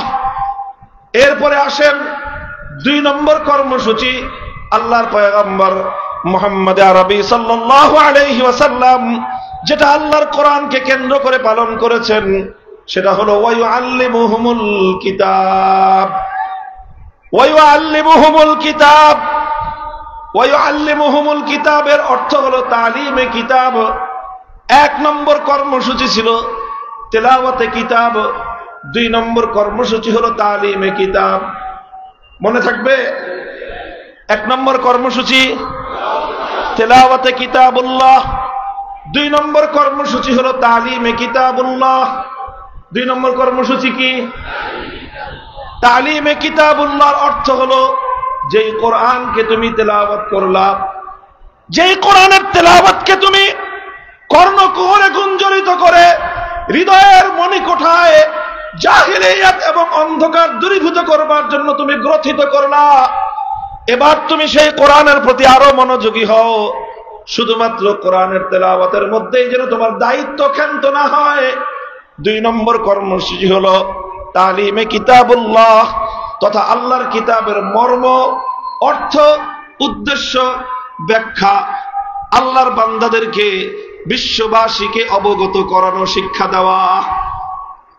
এক কথায় বলতে গেলে কোরআনের মর্ম বুঝানো, কোরআনে পাকের উদ্দেশ্য বুঝানো, কোরআনে পাকের অর্থ এবং ব্যাখ্যা শিক্ষা দেওয়া, এটা ছিল রাসূল আকরাম সাল্লাল্লাহু আলাইহি ওয়াসাল্লামের 2 নম্বর কর্মসূচি। মুহতারাম হাজিরিন, কোরআন বুঝতে হবে, উম্মতের জন্য জরুরি বিষয় হলো আল্লাহর কিতাবটা বুঝা চাই, বুঝতে হবে। আলহামদুলিল্লাহ সুম্মা আলহামদুলিল্লাহ, এই উপমহাদেশের মাদারেসগুলো তালিবে কিতাবুল্লাহর জন্য 1-2 বছর নয়, 10 বছরের একটা বিশাল পাঠ্যসূচি নির্ধারণ করেছে। এই 10 বছরের পাঠ্যসূচির মূল উদ্দেশ্যই হলো তালিমে কিতাবুল্লাহ, যেন মুসলমানের সন্তানেরা আল্লাহর কিতাবের মর্ম বুঝতে পারে, আল্লাহর কিতাবের অর্থ এবং উদ্দেশ্য যেন বুঝতে পারে। উদ্দেশ্য বুঝে তারা যেন এ জাতিকে বোঝাতে পারে, এ জাতিকে যেন তারা সতর্ক করতে পারে। প্রতিটি মানুষের মনে মনে, প্রতিটি মানুষের কানে কানে যেন তারা আল্লাহর কোরআনে পাকের পয়গামগুলো তারা পৌঁছে দিতে পারে। মক্তবের 2 বছর, হেফজখানার 3 বছর, 5 বছরের সিলেবাস তেলাওয়াতে কিতাবুল্লাহর জন্য। এরপরে ইবতিদায়ী থেকে মারহালাতুত তাকমিল পর্যন্ত 10 বছরের নিসাব পাঠ্যসূচি হলো তালিমে কিতাবুল্লাহর জন্য, অর্থাৎ আল্লাহর কিতাবকে, আল্লাহর কিতাবের মর্ম এবং তার অর্থ নিজেরা বুঝে জাতিকে বোঝানোর জন্য। বলেন কথা ঠিক না বেঠিক? আলহামদুলিল্লাহ, এই মাদারেসে কওমিয়ার মাধ্যমে কিতাবুল্লাহর যে তালিম তারা নিজেরা অর্জন করছে, লক্ষ লক্ষ জাতির সন্তানরা কোরআনে পাকের সঠিক জ্ঞান, পূর্ণাঙ্গ জ্ঞান যদি এই জমিনে শিক্ষা অর্জন করে থাকে, তাহলে তার সবচেয়ে বড় অবদান এদেশের কওমি মাদারেসের। জাতির প্রয়োজন, মুসলমানদের প্রয়োজন। আল্লাহর কোরআন শুধুমাত্র আলেমদের জন্য নাজিল হয় নাই, আল্লাহর কোরআন শুধুমাত্র কওমি মাদ্রাসার হুজুরদের জন্য নাজিল হয় নাই, আল্লাহর কোরআন নাজিল হয়েছে গোটা সমগ্র মানব জাতির জন্য। কথা বলেন ঠিক না বেঠিক? আমার বড় আক্ষেপ লাগে, বড় দুঃখ লাগে, এই সমাজে কত মানুষ এমন আছে, কত মানুষ এমন আছে পড়াশোনা কম করে নাই, তারা সাহিত্যের বই, হাজার হাজার বই পাঠ করেছে, দর্শনের বই হাজার হাজার পাঠ করেছে, গল্প উপন্যাসের বই হাজার হাজার পাঠ করেছে, অনেকে সায়েন্সের বই, মেডিকেলের বই, ডাক্তার হতে গিয়ে হাজার হাজার লক্ষ লক্ষ পৃষ্ঠা পাঠ করেছে। কিন্তু একজন মুসলমানের সন্তান, মুসলমান, তাকে যদি জিজ্ঞাসা করা হয় আল্লাহর কোরআন শুরু থেকে শেষ পর্যন্ত, সূরা ফাতিহা থেকে সূরা নাস পর্যন্ত পূর্ণ কোরআনে আল্লাহ কি বলেছেন, অন্তত একবার কোরআনে পাকের অনুবাদটাকে আপনি পড়েছেন, আপনি পাঠ করেছেন, এই প্রশ্ন করলে আজ আমাদের জাতির কাছ থেকে যে জবাব আসবে সেই জবাবটা হবে চরম হতাশাজনক জবাব। অথচ উলামায়ে কেরাম চেষ্টা করছেন তাফসীরুল কোরআন মাহফিলগুলোর মাধ্যমে, উলামায়ে উম্মত জাতির কাছে কোরআনের মর্ম পৌঁছানোর চেষ্টা করছেন, উলামায়ে উম্মত তাফসীরুল কোরআন লিখে লিখে মানুষের কাছে কোরআনের তাফসীর পৌঁছানোর চেষ্টা করছেন, কোরআনের তরজমা এবং অনুবাদ লিখে মানুষের কাছে কোরআনের পয়গাম পৌঁছানোর চেষ্টা করছেন। এভাবে আজও পর্যন্ত আলেম সমাজ আল্লাহর পয়গম্বরের 2য় দফা কর্মসূচি তালিমে কিতাবকে বাস্তবায়ন করে চলেছেন। কথা বলেন ঠিক না বেঠিক? এই জন্য তালিমে কিতাব এটা একটা জরুরি কর্মসূচি। এটা ছিল রাসূল সাল্লাল্লাহু আলাইহি ওয়াসাল্লামের 2য় দফা কর্মসূচি। তিলাওয়াতে কিতাবুল্লাহ, সেটা শুধু তেলাওয়াত, এটা একটা পূর্ণাঙ্গ কর্মসূচি। আর কোরআনের মর্ম বুঝা এবং বুঝানো, এটা আরেকটা পূর্ণাঙ্গ কর্মসূচি। আসেন, আমি কথা লম্বা করতেছি না, 2 দফার আলোচনা শেষ, 3য় দফা কর্মসূচি, এটা একটু গভীর মনোযোগ দিয়ে বুঝবার জিনিস। 3য় দফা কর্মসূচি কি? ওয়ায়ুআল্লিমুহুমুল কিতাব ওয়াল হিকমাহ। আল হিকমাহ মাফউলে সানি, ইউআল্লিমুহুম আল কিতাব ওয়াল হিকমাহ আসলে মাফউলে সালিস। তালিম এটা মুতাআদ্দি ইলা মাফউলাইন। আল্লাহ পাক রব্বুল আলামিন তাদেরকে শিক্ষা দিয়েছেন। মাফউলে সানি হলো আল কিতাব, আল কিতাবের উপর আতফ হয়েছে আল হিকমাহ, তার অর্থ হলো তালিমে হিকমত। এক কথায় বলতে গেলে তালিমে হিকমত। তালিমে হিকমত কি বললাম? সবাই বলেন কি বললাম? তালিমে হিকমত। এক নম্বর কর্মসূচি ছিল তেলাওয়াতে কিতাব, 2 নম্বর কর্মসূচি ছিল তালিমে কিতাব, 3 নম্বর কর্মসূচি হলো তালিমে হিকমত। 3 নম্বর কর্মসূচি কি? তালিমে হিকমাহ। তালিমে হিকমাহ কি জিনিস, হিকমতের দ্বারা কি উদ্দেশ্য? মুফাসসিরিন কেরামগণ হিকমতের অনেক ব্যাখ্যা করেছেন। মারিফুল কোরআনের মধ্যে আল্লামা মুফতি শফি রহমতুল্লাহ আলাই হিকমতের সবচেয়ে অগ্রগণ্য এবং সবচেয়ে তাৎপর্যময় যে ব্যাখ্যাটা করেছেন সেটা হলো তালিমে হিকমতের অর্থ হলো আল্লাহর নবী কোরআনে পাক শুধু তেলাওয়াত করে দায়িত্ব ক্ষান্ত করেননি, তেলাওয়াতের পরে তিনি কোরআনের মর্ম বুঝিয়েছেন, ব্যাখ্যা বুঝিয়েছেন। এটা ছিল তালিমে কিতাব। আল্লাহর নবী শুধুমাত্র কোরআনের মর্ম, কোরআনে পাকের ব্যাখ্যা শুধু বলে বলে মানুষকে বুঝিয়ে দিয়ে দায়িত্ব ক্ষান্ত করেন নাই, বরং কোরআনের ব্যাখ্যা বুঝানোর পর, কোরআনের মর্ম ব্যাখ্যা করার পরে আল্লাহর নবীর 3 নম্বর দায়িত্ব হলো তালিমে হিকমত।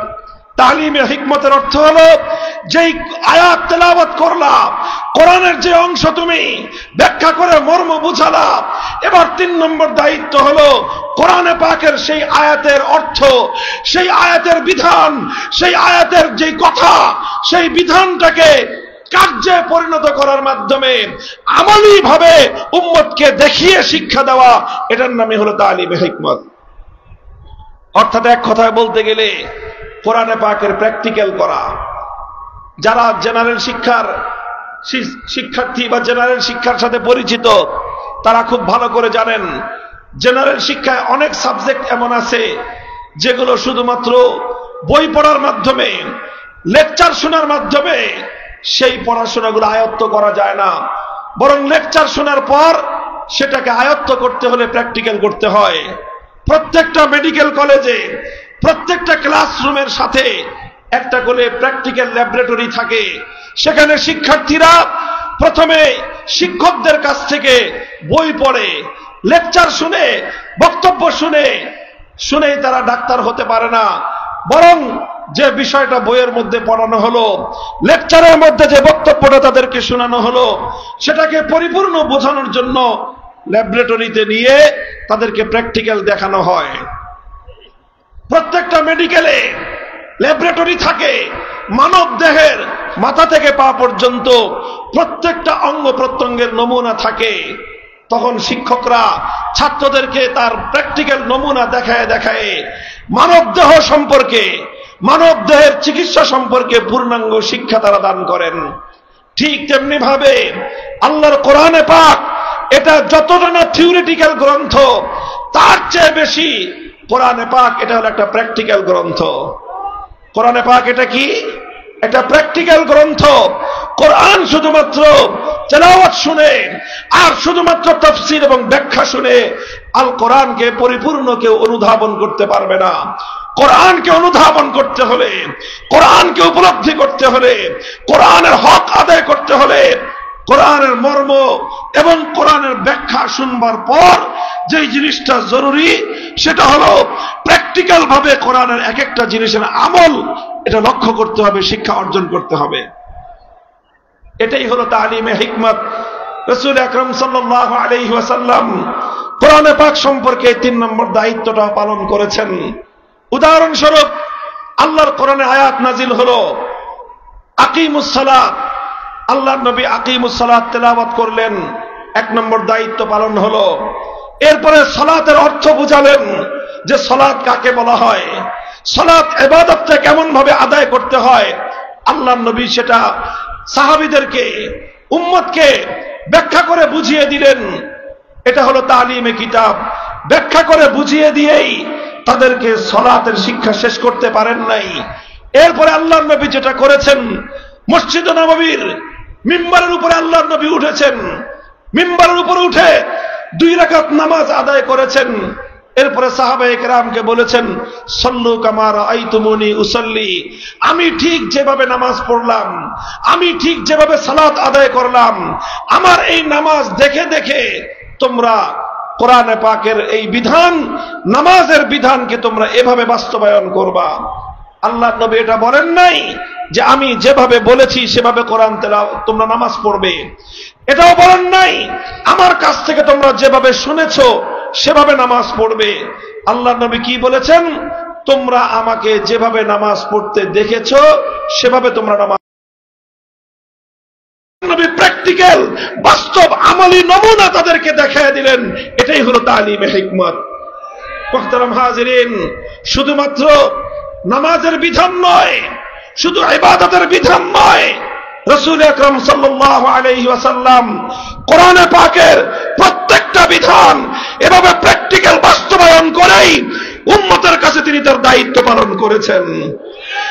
হে ওয়ারাসাতুল আম্বিয়া, হে উম্মতের মধ্যে নবীর উত্তরাধিকারীরা, আজ আমরা যারা শুধুমাত্র তিলাওয়াতে কিতাব আর তালিমে কিতাবের মাধ্যমে দায়িত্ব ক্ষান্ত মনে করছি, আমাদের আরেকটা বিষয় উপলব্ধি করার বাকি রয়েছে। সেটা হলো আল্লাহর কোরআনের যেই বিধানগুলো বাস্তবায়ন না করলে কোরআনের সেই বিধানগুলোর হক আদায় হয় না, দাবি আদায় হয় না। সেই আয়াতগুলোর, কোরআনের সেই বিধানগুলো একটা একটা করে সমাজে, ব্যক্তি জীবনে, পরিবার জীবনে, সমাজ জীবনে বাস্তবায়ন করা, এটাও উম্মতের ঐতিহাসিক জিম্মাদারি। এই জিম্মাদারি আদায় না করলে তালিমে হিকমতের দায়িত্ব ক্ষান্ত হবে না। আমি দৃষ্টান্ত দিলাম এতক্ষণ পর্যন্ত নামাজের দ্বারা। এবার আরেকটা দৃষ্টান্ত শুনেন। আল্লাহর কোরআনে আয়াত নাজিল হয়েছে, আস-সারিকু ওয়াস-সারিকাতু ফাকতাউ আইদিয়াহুমা জাযাআম বিমা কাসাবা নাকালাম মিনাল্লাহ ওয়াল্লাহু আজিজুন হাকীম। আল্লাহর নবী কোরআনের তেলাওয়াত করলেন, এক নম্বর দায়িত্ব আদায় হলো। এরপরে আস-সারিকু ওয়াস-সারিকাতু, চোর যদি চুরি করে, নারী হোক বা পুরুষ হোক, সেই চুরির অর্থ কি, সেই চুরির মর্ম কি, সেটা আল্লাহর নবী বুঝিয়ে দিলেন। সংরক্ষিত স্থান থেকে কমপক্ষে 10 দিরহাম মূল্যমানের কোন সম্পদ যদি কোনো ব্যক্তি মালিকের অনুমতি ছাড়া তার অগোচরে যদি সংরক্ষিত জায়গা থেকে 10 দিরহামের মূল্যবান কোন সম্পত্তি কেউ নিয়ে নেয়, এটাকে ইসলামের পরিভাষায় বলা হবে চুরি। আর এই ধরনের চুরি করবার পর যদি এই চুরির অপরাধ আদালতের সামনে, বিচারকের সামনে যথাযথ সাক্ষীর মাধ্যমে প্রমাণিত হয়, সেক্ষেত্রে আল্লাহর কোরআনের বিধান হলো ফাকতাউ আইদিয়াহুমা, চোর নারী হোক বা পুরুষ হোক, অপরাধ প্রমাণিত হওয়ার সঙ্গে সঙ্গে তার হাত কেটে ফেলতে হবে। কোরআনের এই আয়াত আল্লাহর নবী তেলাওয়াত করে দায়িত্ব ক্ষান্ত করেন নাই, শুধুমাত্র অর্থ ব্যাখ্যা করে নবী তার দায়িত্ব ক্ষান্ত করেন নাই, বরং যখনই আল্লাহর জমিনে চুরির মতো অপরাধ সংগঠিত হয়েছে, আল্লাহর পয়গম্বরের ভূমিকা তখন কি ছিল? বুখারী শরীফের হাদিসের কিতাব উল্টান। আল্লাহর নবী যখন মক্কা বিজয় করলেন, মক্কা বিজয়ের পরের দিন পবিত্র মক্কা নগরীতে চুরির ঘটনা ঘটল। একজন মানুষ চুরি করলো, চুরি করেছে, ধরা পড়লো। ধরা পড়ার পর দেখা গেল যে চুরি করেছে সে একজন মহিলা মানুষ, সাধারণ কোন মহিলা নয়, সম্ভ্রান্ত বংশের একজন মহিলা, নাম হলো তার ফাতেমা। এই ফাতেমা হলো বনু মখজুম গোত্রের ফাতেমা মখজুমিয়া। বনু মখজুম হলো নবী করিম সাল্লাল্লাহু আলাইহি ওয়াসাল্লামের দাদির গোষ্ঠী, অর্থাৎ শুধু কুরাইশ নয়, বরং কুরাইশের মধ্যেও সম্ভ্রান্ত একটা পরিবারের মেয়ে হলো এই ফাতেমা, যে চুরি করে ধরা পড়েছে। ফাফাজিয়া কওমুহা ইলা উসামা ইবনে যায়েদ, তখন ফাতেমার সম্প্রদায় কুরাইশ বনু মখজুম তারা দুশ্চিন্তায় পড়ে গেল, এখন যদি কোরআনের বিধান বাস্তবায়িত হয়, এই মেয়েটার হাত কাটা যাবে, হাত কাটা যাবে একটা মেয়ের, নাক কাটা যাবে গোটা বংশের। এজন্য গোটা বংশ, গোটা পরিবার তারা বিচলিত হয়ে পড়ল, কিভাবে এই হাত কাটা বন্ধ করা যায়। তারা তদবির শুরু করলো। উসামা ইবনে যায়েদ, যাকে আল্লাহর নবী অত্যন্ত বেশি ভালোবাসতেন, সম্পর্কে নবীজির নাতি, পালক পুত্র যায়েদ ইবনে হারেসার ছেলে উসামা ইবনে যায়েদ, সেই বনু মখজুম গোত্রের লোকজন উসামা ইবনে যায়েদকে গিয়ে তদবির করার জন্য, সুপারিশ করার জন্য বলল। উসামা তাদের পক্ষ থেকে আল্লাহর নবীর কাছে গিয়ে সুপারিশ করলো, নবীজিকে যে বলল যে ইয়া রাসূলুল্লাহ, একটা চুরির মামলা আসবে আপনার নিকট, এই চুরির যে বিবাদিনী, তার যে অপরাধী, সে একজন মহিলা মানুষ, নাম তার ফাতেমা, সাধারণ কোনো মহিলা নয়, তার সঙ্গে আপনার ব্লাড কানেকশন রয়েছে, আপনার রক্তের সম্পর্ক, আপনার দাদির পরিবারের লোক সে। সুতরাং যদি তার হাত কাটা যায়, শুধু বনু মখজুম গোত্রের সম্মান যাবে তা নয়, বরং তাদের সঙ্গে সঙ্গে আপনার সম্মান, আপনার প্রেস্টিজ হ্যাম্পার হবে। সুতরাং আপনি ওই মেয়েটাকে বাঁচানোর জন্য কোনো ব্যবস্থা করবেন।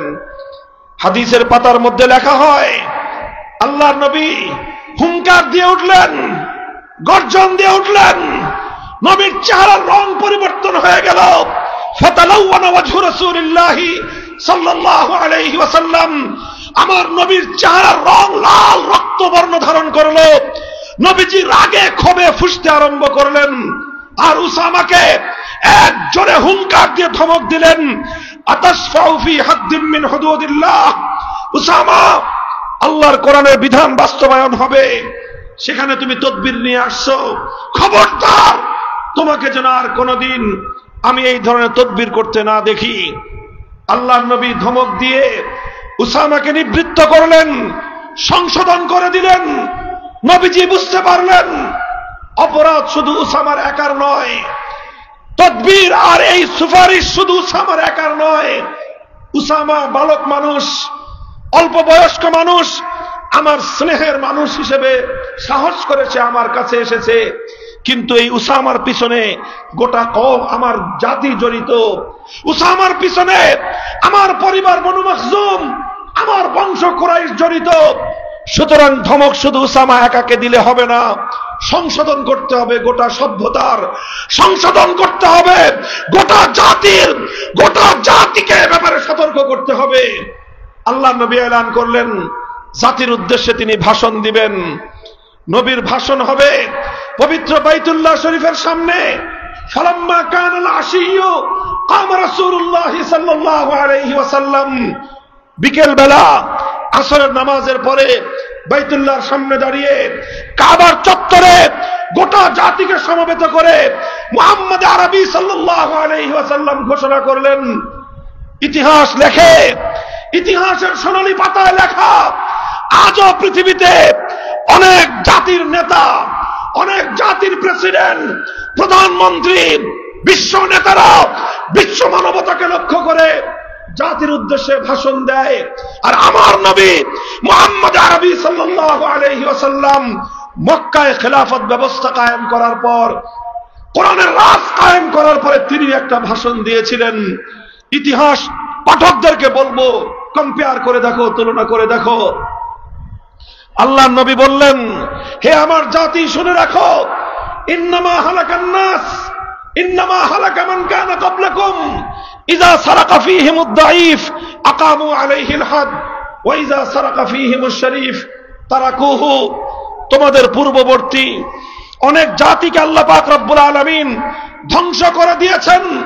তাদের অপরাধ ছিল একটা অপরাধ, সেই অপরাধের কারণে আল্লাহ পাক অনেক জাতির নাম নিশানা পৃথিবীর বুক থেকে নিশ্চিহ্ন করে দিয়েছেন।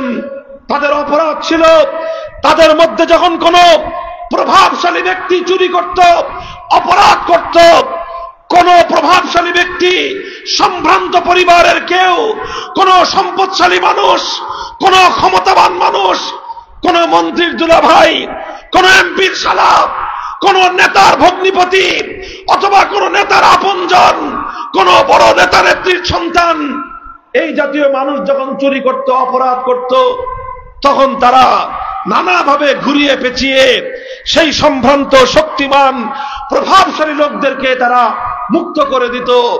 ওয়াইজা সারাকা ফীহিমুদ দাঈফ আকামু আলাইহিল হাদ। আর ওই একই অপরাধ যখন সমাজের মধ্যে কোনো দুর্বল মানুষ করত, কোন খেটে খাওয়া মেহনতি মানুষ, কৃষক, শ্রমিক, রিকশাওয়ালা, ঠেলাগাড়ি চালক, নৌকার মাঝি, রাস্তার টোকাই, এই ধরনের দুর্বল মানুষরা যখন কোনো অপরাধ করত, যেই অপরাধে মন্ত্রীর দুলাভাইয়ের বিচার হয় নাই, যেই অপরাধে এমপির শালার বিচার হয় নাই, যেই অপরাধে শিল্পপতির বিচার হয় নাই, যেই অপরাধে নেতা নেত্রীর বিচার হয় নাই, সেই অপরাধ দুর্বল গরিব মেহনতি মানুষ করবার পর তার উপরে আইনের শাসন 100 ভাগের জায়গায় 200 ভাগ কায়েম করা হতো। আল্লাহর নবী বললেন, যখন সমাজের মধ্যে বৈষম্য তৈরি হয়, যখন সমাজে বৈষম্য তৈরি হয়, একই অপরাধ করার পরে একজনের বিচার হয় না, আর একজন বছরের পর বছর কারাগারে অন্ধকারে প্রকোষ্ঠে দিন গুজরান করে। যখন একই অপরাধ করবার কারণে সরকারি দলের লোকদের বিচার হয় না, বিরোধী দলের লোকজন যুগের পর যুগ তাদেরকে কারাগারে অন্ধকার প্রকোষ্ঠে সাজা খাটতে হয়। একই অপরাধ করলে প্রধানমন্ত্রীর সন্তানের বিচার হয় না, বিরোধী নেত্রীর সন্তানের বিচার হয়। এই যখন সমাজের মধ্যে বৈষম্য তৈরি হয়, সমাজে যখন বৈষম্য তৈরি হয়, আল্লাহর রাসূল বলতেছেন, হালাকান নাস, এই বৈষম্য এমন এক অপরাধ, এই বৈষম্য যেই সমাজে কায়েম হয়, যেই সমাজে বৈষম্য দেখা দেয়, আল্লাহ পাক রব্বুল আলামিন সেই সমাজকে ধ্বংস করে দেন। মুহতারাম হাজিরিন, সুতরাং আল্লাহ নবীর পরে যেই কথাটা বললেন, সে কথা যদি হাদিসের কিতাবে সহিহ হাদিসে বর্ণিত না থাকতো, বুখারীর হাদিসে যদি বর্ণিত না থাকতো, মুখে উচ্চারণ করতে আমরা সাহস পেতাম না। আল্লাহ নবী বললেন, ওয়াল্লাহ লাউ আন্না ফাতিমা বিনত মুহাম্মাদিন সারাকাত লাকাতাতু ইয়াদাহা, আমি আল্লাহর নামে শপথ করে বলছি, আমার দাদির গোষ্ঠীর, আমার রক্তের সম্পর্কের, আমার বংশের ফাতেমা নয়, আজ যদি আমি নবী মুহাম্মদুর রাসূলুল্লাহর কলিজার টুকরা, এই পৃথিবীতে আমার সবচেয়ে আদরের দুলালী, আমার সবচেয়ে প্রিয়তম, আমার আদরের কন্যা ফাতেমা বিনতে মুহাম্মদ যদি আজকে চুরি করে ধরা পড়তো, আল্লাহর কসম খেয়ে বলি, আল্লাহর কোরআনের বিধান বাস্তবায়ন করতে গিয়ে আমি তার হাত কেটে দিতাম, এতটুকু দ্বিধা আমি করতাম না। হে মুসলমান, হে উম্মতে মুহাম্মাদিয়া, হে কোরআনের ধারক বাহক, কোথায় আজ তোমরা ঘুমিয়ে আছো? বৈষম্যহীন সমাজ গড়া এটা শুধুমাত্র বৈষম্য বিরোধী ছাত্র নেতৃবৃন্দের দায়িত্ব নয়। মনে রাখবে, আবার বলছি, বৈষম্যহীন সমাজ গড়া, বেইনসাফপূর্ণ সমাজ গড়া, বেইনসাফি, জুলুম, শোষণ, স্বৈরতন্ত্রের বিরুদ্ধে লড়াই করা, এটা শুধু বৈষম্য বিরোধী ছাত্র নেতৃবৃন্দের দায়িত্ব নয়, এটা সর্বপ্রথম দায়িত্ব তাদের যাদের পক্ষে আল্লাহ পাক রব্বুল আলামিন আসমানি কিতাবের ইলম রেখেছেন। এটা সর্বপ্রথম দায়িত্ব তাদের যাদেরকে আল্লাহ পাক ওয়ারাসাতুল আম্বিয়া, নবীর আম্বিয়াদের ওয়ারিস এবং উত্তরাধিকারের গৌরব এবং মর্যাদা দিয়েছেন। আল্লাহর কোরআন কি বলেছে? সূরাতুল হাদীদ পড়ো, তেলাওয়াত করো। কেন আল্লাহ পাক যুগে যুগে কিতাব নাজিল করেছেন? কোরআন দুনিয়াতে কেন এসেছে? আদম আলাইহিস সালাম থেকে নিয়ে আখেরি নবী মুহাম্মদুর রাসূলুল্লাহ সাল্লাল্লাহু আলাইহি ওয়াসাল্লাম পর্যন্ত সমস্ত নবী দুনিয়াতে কোন মাকসাদে এসেছেন? উসুলি মাকসাদে বিআসাতে আম্বিয়া কি? আল্লাহর কোরআন বলতেছে, লাকাদ আরসালনা রুসুলানা বিল বাইয়িনাত ওয়া আনজালনা মাআহুমুল কিতাবা ওয়াল মিজান লিয়াকুমান নাসু বিল কিসত। আল্লাহ বলেন, যুগে যুগে আমি আসমানি কিতাব নাজিল করেছি, আসমানি শরীয়ত নাজিল করেছি, আমি আমার সমস্ত নবী রাসূলদেরকে প্রেরণ করেছি। তার অন্যতম একটা উদ্দেশ্য হলো লিয়াকুমান নাসু বিল কিসতি, মানব সমাজের মধ্যে ইনসাফ কায়েম করা, মানুষের সমাজে ইনসাফ কায়েম করা।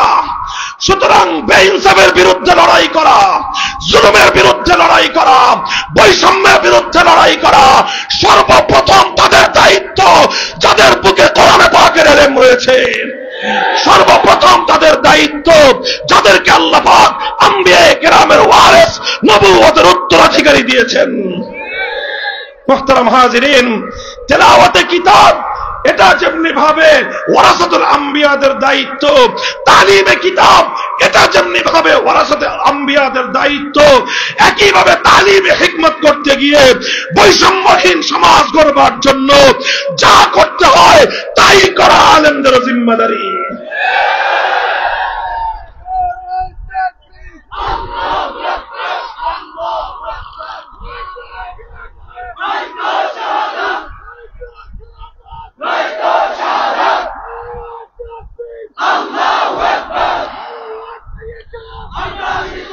আমরা এই কথাগুলো যখন বলতে যাই, আমাদের কাছ থেকে এক শ্রেণীর মানুষ শুধুমাত্র ওয়াজ আর নসিহত, শুধুমাত্র আমলের নসিহত শুনতে চায়। আমাদের কাছ থেকে কিছু মানুষ শুধুমাত্র নামাজ রোজার ইবাদতের বয়ান শুনতে চায়।